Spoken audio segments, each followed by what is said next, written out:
اعوذ باللہ من الشیطان الرجیم بسم اللہ الرحمن الرحیم۔ تمام تعریفیں اس ذات کے لیے جو وحدہ لا شریک ہے، جس کا کوئی بھی شریک نہیں، جو اپنی ذات اور صفات میں یکتا ہے، اور کروڑہ درود پاک رسول اللہ صلی اللہ علیہ وسلم کی ذات مبارکہ پر، جس کی وجہ سے آج تک دنیا قائم اور دائم ہے۔ روحانی وظائف آفیشیل کے معزز سامعین، السلام علیکم ورحمۃ اللہ وبرکاتہ۔ اگر آپ کے وظائف اثر نہیں کرتے، آپ بہت زیادہ وظائف پڑھ چکے ہیں، آپ تھک چکے ہیں، لیکن کوئی بھی آپ کا وظیفہ اثر نہیں کرتا، تو یہ ویڈیو خصوصاً آپ کے لیے ہے۔ آپ نے اول سے لے کر آخر تک دیکھنا ہے، کیونکہ اس میں صرف آپ کی وظیفے اثر نہیں کرتے یہ نہیں بتایا جائے گا، بلکہ یہ بھی بتایا جائے گا اگر آپ نے زندگی میں بہت زیادہ وظائف کیے ہیں اور اس کے اثرات آپ پہ پڑے ہیں، آپ کی زندگی میں بندشیں ہیں، آپ کا دماغ جو ہے وہ پکڑا ہوا ہوتا ہے، جکڑا ہوا ہوتا ہے، مختلف امراض نے آپ کو گھیر لیا، تو اس سے آپ چھٹکارا کیسے پائیں گے؟ یہ تین چیزیں تقریباً میں آپ کو اس ویڈیو میں بتانے والا ہوں۔ ویڈیو اول سے لے کر آخر تک دیکھیں، یا پھر اگر آپ کے پاس وقت نہیں ہے اس کو آپ پلے لسٹ میں سیو کر لیں، اور اس کے بعد جب آپ فری ہو تو مکمل دیکھ لیں۔ انشاءاللہ اس کے بعد آپ کا کوئی بھی وظیفہ ایسی نہیں ہوگا جس میں اثر نہ ہو۔ معزز سامعین، اول تو یہ کہ ہم تین کام کرتے ہیں تو ہمارے وظیفے میں کوئی بھی اثر نہیں ہوتا، اس کے باوجود کہ وظیفہ 5 گھنٹے 6 گھنٹے 3 گھنٹے ہم 40 دن تک پڑھتے ہیں، جنات بھی ویسے نقصان دیتے ہیں، جادو بھی ہوتا ہے، کچھ فائدہ نہیں ہوتا۔ آخر ایسی کیا وجہ ہے جن کی وجہ سے میں کمنٹس میں پڑھتا ہوں، کچھ لوگ کہتے ہیں کہ بھائی میں نے اتنے وظائف پڑھ لیے، میرے کسی وظیفے میں اثر نہیں۔ اب آپ خود سوچیں کہ اللہ کے کلام میں اثر کیسے نہیں ہوگا؟ نمبر 2، کچھ لوگ دوسروں سے پوچھتے ہیں آپ بتائیں آپ کو اس وظیفے سے فیض ملا؟ بھلا ایسے بھی ہو سکتا ہے کہ کوئی کلام الہی یا اسم اعظم پڑھے یا درود پاک پڑھے اور وہ فائدے سے خالی ہو؟ آپ خود سوچ لیں کہ قرآن پاک ایسا ہو سکتا ہے کہ فائدے سے خالی ہو؟ خود قرآن پاک میں اللہ تعالیٰ فرماتا ہے وَنُنَزِّلُ مِنَ الْقُرْآنِ مَا هُوَ شِفَاءٌ وَرَحْمَةٌ لِلْمُؤْمِنِينَ، یہ تمام مومنوں کے لیے شفا ہے۔ اب ایک مومن پڑھتا ہے اس کو شفا مل جاتی ہے، دوسرا مومن پڑھتا ہے تو اس کی تکلیف اور بھی بڑھ جاتی ہے۔ آخر ایسا کیوں ہے؟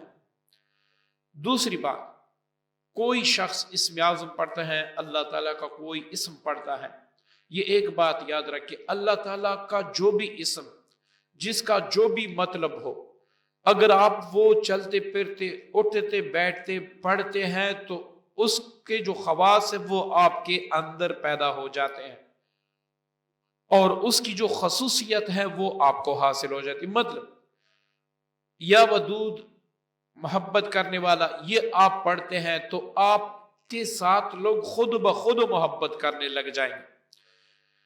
اس طرح آپ یا کہارو چلتے پھرتے پڑھتے ہیں تو آپ میں ایک دبدبا، ایک روب پیدا ہو جائے گا، لوگ آپ سے ڈریں گے، ان کے دل میں آپ کا ڈر پیدا ہو جائے گا۔ یہ یہاں پر میرا ٹاپک نہیں ہے، اس لیے میں زیادہ اس میں نہیں پڑھنا چاہتا۔ تو ایسے دیکھیں نا، اللہ تعالیٰ قرآن پاک میں فرماتا ہے الا بذکر اللہ تطمئن القلوب۔ اب اطمینان کس کو کہتے ہیں؟ ہم کہتے ہیں نا کہ بھائی ہم ذکر کریں گے تو ہمارے دل کو سکون ہو جائے گا، اطمینان اس کو نہیں کہتے۔ اگر آپ پر کروڑوں کا قرض ہے، آپ اللہ تعالیٰ کا ذکر کر رہے ہیں، یا رحمان یا رحیم یا مالک یا قدوس یا سلام، یہ پڑھ رہے ہیں، اور آپ پہ لاکھوں کا قرض ہے، تو مجھے بتائیں کہ آپ کو اس وظیفے سے جو آپ پڑھ رہے ہیں اطمینان کیسے حاصل ہوگا؟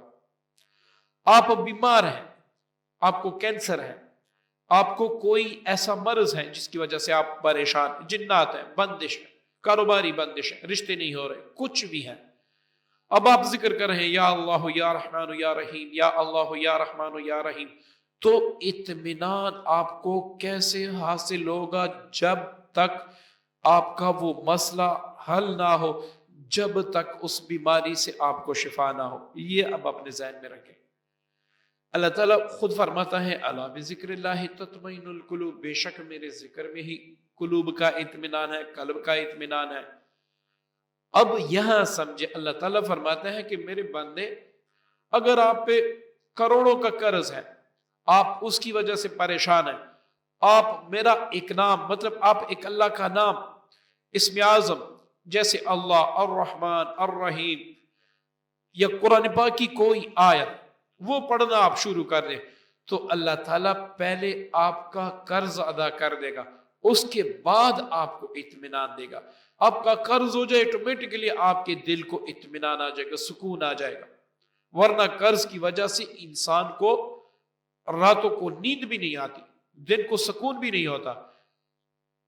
تو یہاں پر الا بذکر اللہ تطمئن القلوب، یعنی میرے بندے تو مجھے یاد کر، ہر غم میں، ہر مصیبت میں، ہر مشکل میں تو مجھے یاد کر، میں تیری وہ مصیبت دور کر کے تیرے دل کو اطمینان بخش دوں گا۔ اس کا سادہ سا آسان سا جو ترجمہ ہے میں نے کر دیا، یہ ہے۔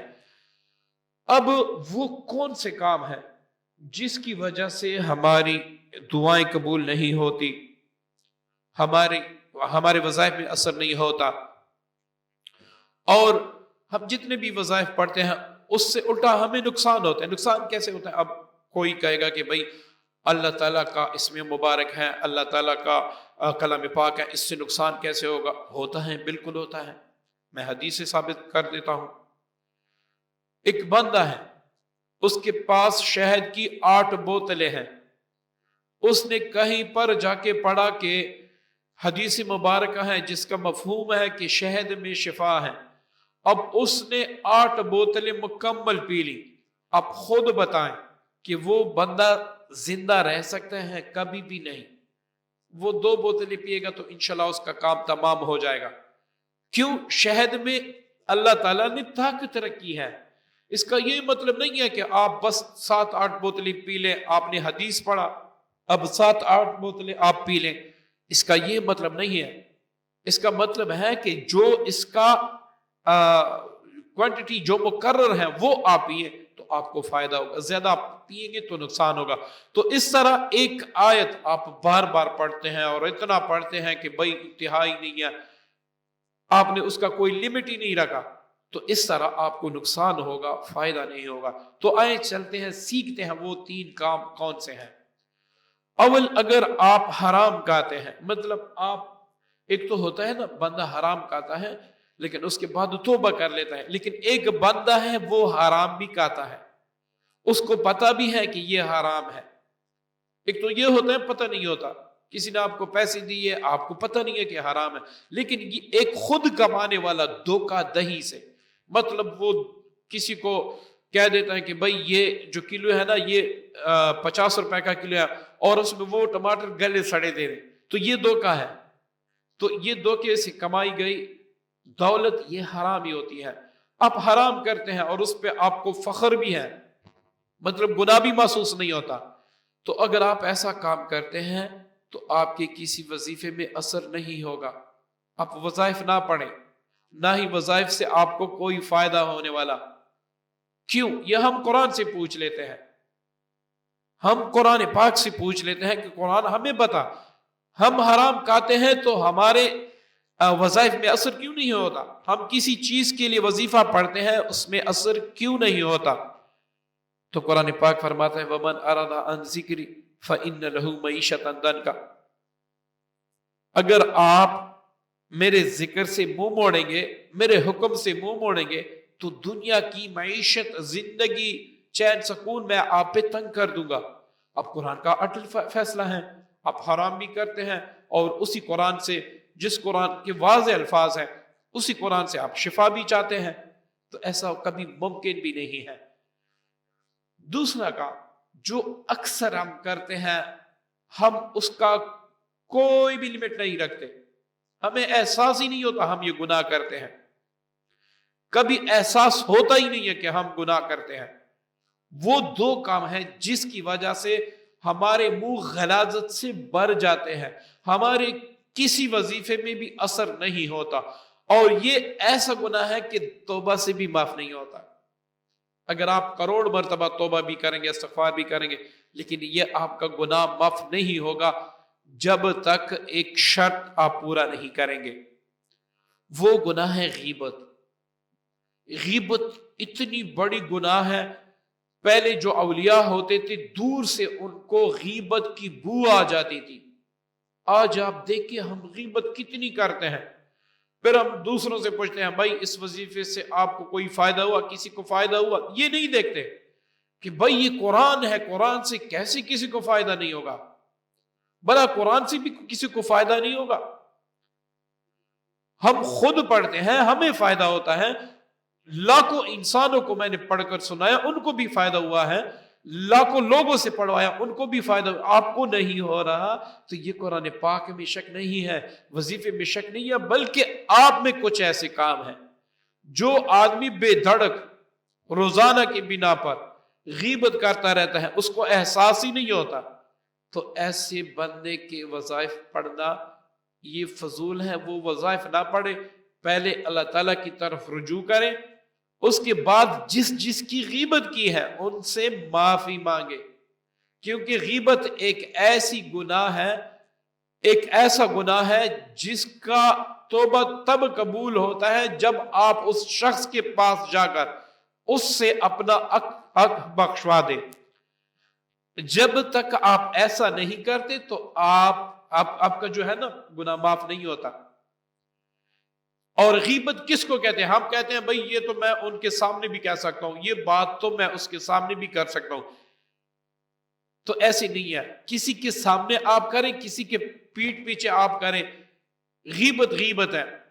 حضور علیہ السلام بیٹھے تھے، اب مجھے صحیح طرح یاد نہیں آ رہا، حضرت عائشہ رضی اللہ تشریف فرماتی یا بی بی فاطمہ رضی اللہ، مجھے جو زیادہ تر یاد آ رہا ہے وہ بی بی فاطمہ رضی اللہ بیٹھی تھی، تو ایک عورت گزری، اس کی قمیص کا جو اگلا حصہ تھا وہ ذرا بڑا تھا یا چھوٹا تھا، اور پچھلا بڑا تھا یا چھوٹا تھا، اس طرح سی بات تھی۔ تو انہوں نے کہا یہ دیکھیں یہ عورت جو ہے نا اس کا قمیص کا ایک حصہ چھوٹا ہے، ایک حصہ بڑا۔ حضور علیہ السلام نے فرمایا کہ آپ تھوک دیں۔ جب اس نے تھوکا تو اس میں خون تھا، لوتڑے تھے، تو حضور علیہ السلام نے فرمایا یہ بھی آپ نے غیبت کی ہے۔ اب آپ خود سوچیں، ہم دن بھر کتنے، ہماری آنکھیں ہی اسی تلاش میں ہوتی ہیں کہ کسی میں عیب دیکھیں، وہ عیب دوسروں کو بتائیں، اچال اچال کے بتائیں، تو یہ اس کو غیبت کہتے ہیں۔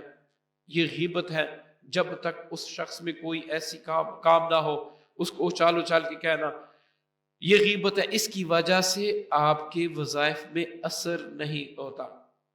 نمبر تیسرا جو بڑا سب سے بڑا اہم مسئلہ ہے، نمبر تیسرا جو سب سے بڑا اہم مسئلہ ہے وہ ہے یقین، اللہ تعالیٰ کی ذات پر یقین۔ ایک بندہ بیٹھ جاتا ہے کوئی وظیفہ پڑھنے، اب وہ وظیفہ تو پڑھتا ہے لیکن وہ دل میں سوچتا ہے کہ پتہ نہیں اللہ میری سن لے گا یا نہیں۔ اول تو یہ بات کہنا کہ اللہ نے میری سن لی، یہ سب سے بڑا گناہ ہے۔ اللہ تعالیٰ 24 گھنٹے ہر بندے کی سنتا ہے، بس قبولیت میں کچھ ایک دم سے ہوتا ہے اور کچھ میں دیر ہوتی ہے، ورنہ اللہ تعالیٰ ہر بندے، کافر کی بھی سنتا ہے، چیونٹی کی بھی سنتا ہے۔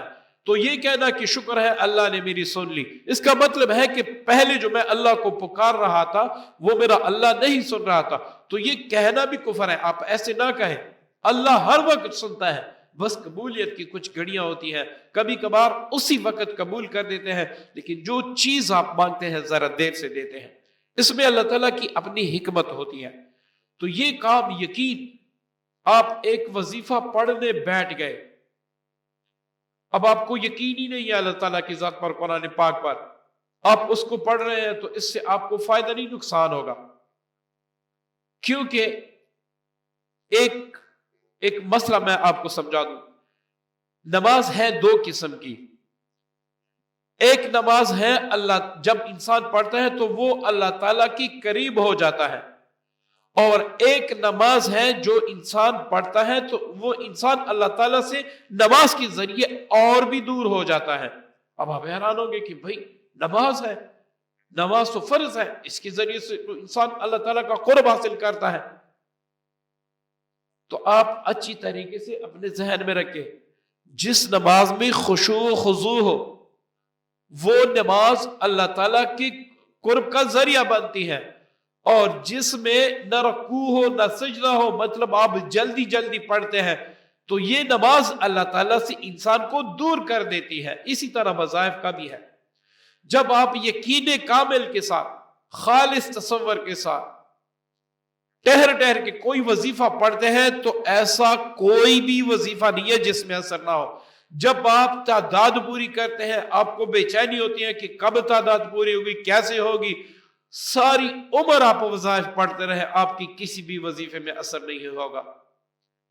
میں خود اس کی گارنٹی دیتا ہوں، میں نے اتنے وظیفے پڑھے، ایسا وظیفہ میں نے دیکھا ہی نہیں جس سے مجھے فیض نہ ملا ہو، کیونکہ ہم اس طرح نہیں کرتے کہ تعداد پوری کریں، یقین بھی نہ ہو، ایمان بھی نہ ہو، اللہ تعالیٰ پر توکل بھی نہ ہو، اور وظیفہ پڑھتے وقت یہ تصور بھی نہ ہو کہ جو میں پڑھتا ہوں اللہ تعالیٰ میری سن رہا ہے، اللہ تعالیٰ میری قبول کر رہا ہے۔ تو یہ تین کام آپ دور کر دیں، آپ جو بھی وظیفہ چلتے پھرتے پڑھیں، جس انداز سے بھی پڑھیں، انشاءاللہ آپ کے وظیفے میں فوری اثر ہوگا، اور 10,000 گنا سے بھی زیادہ اثر ہوگا۔ اب اگر کسی بھائی بہن نے وظیفے پڑھے ہیں اور ان زیادہ تعداد میں پڑھے ہیں، ایک وقت میں ہزاروں وظیفے پڑھے ہیں، اس پہ برے اثرات آئے ہیں، جس طرح کہ میں نے شہد کا حوالہ دیا، تو شہد کا علاج تو آپ ڈاکٹر سے کریں گے اگر زیادہ کھا لیں گے، لیکن وظائف کا علاج خود آپ قرآن پاک سے کریں گے، کیونکہ قرآن پاک ہی فرماتا ہے وَنُنَزِّلُ مِنَ الْقُرْآنِ مَا هُوَ شِفَاءٌ وَرَحْمَةٌ لِّلْمُؤْمِنِينَ۔ تو یہاں پر آپ نے پھر قرآن پاک سے رجوع کرنا ہوگا، تو آپ نے ایک عمل کرنا ہے، سورہ عبس و تولی، یہ آپ نے صبح 7 بار، مغرب کے بعد 7 بار پڑھ کے پانی پر بھی دم کرنا ہے، اور اپنی گریبان کھول کے سینے پر بھی دم کرنا ہے۔ بعد میں جب آپ یہ مکمل کر لیں تو اس کا ثواب رسول اللہ صلی اللہ علیہ وسلم کو ہدیہ کرنا ہے، یہ دعا کرنی ہے کہ اللہ حضور علیہ السلام کی زلفوں کے طفیل، مجھے جو نقصان پہنچے ہیں، جو مجھ پہ رنجت آ گئی ہے، یہ اللہ دور فرما دے۔ تو انشاءاللہ 7 دن، 3 دن، 9 دن، 11 دن، انتہا 11 دن ہے، جتنے بھی آپ پر وظائف کے برے اثرات ہیں، اور جتنے بھی آپ پر ان کی وجہ سے امراض ہیں، کاروبار بند، جو بھی ہے، انشاءاللہ انہی دنوں میں ختم ہو جائے گا۔ اس کے ساتھ پانی پر بھی دم کر لیا کریں، وہ پانی پی لیا کریں، تو انشاءاللہ پھر آپ اس کا فائدہ دے کے آپ کو اللہ تعالیٰ مکمل شفا عطا فرمائے گا۔ معزز سامعین، آپ سب سے گزارش ہے یہ انفارمیٹیو ویڈیو آپ شیئر بھی کیجئے گا، کیونکہ ہو سکتا ہے کسی مسلمان کا ہماری وجہ سے بھلا ہو، اور اللہ تعالیٰ یہ ہمارے لیے بخشش کا ذریعہ بھی بنا دے، اور مجھے بھی اپنی خصوصی دعا میں یاد رکھیے گا۔ السلام علیکم ورحمۃ اللہ وبرکاتہ۔